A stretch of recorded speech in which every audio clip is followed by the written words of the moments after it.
I remember growing up as well was I was quite into computer games, and there was my favorite game was called SimCity. So SimCity was a city builder, and that got me really hooked on like urban design, planning, and civil engineering. And it got quite advanced in the 2000s with what was called SimCity 4, and in that you could modify the simulator, and I would try to modify and make it really accurate. So I was I think I was not early double digits my age. No, I don't think I was even a teenager.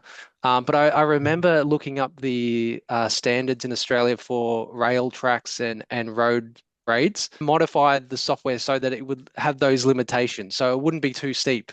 Um, so yeah, so that's just how my brain used to work back then, right? I was always, that naturally inclined that way. And so when it came to going to uni, it was quite obvious that I was going to pick some sort of science or engineering degree.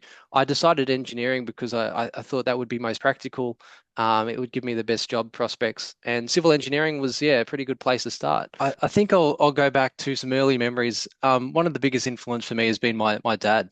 So my dad had was quite a sciencey sort of guy. He was that way inclined. Like his brain worked really well in that space. He had graduate and postgraduate degrees in science matters, and so yeah, I was exposed a lot to that growing up. It's Yeah, almost like a leap of faith for you to just quit your job and get mm, into, yeah?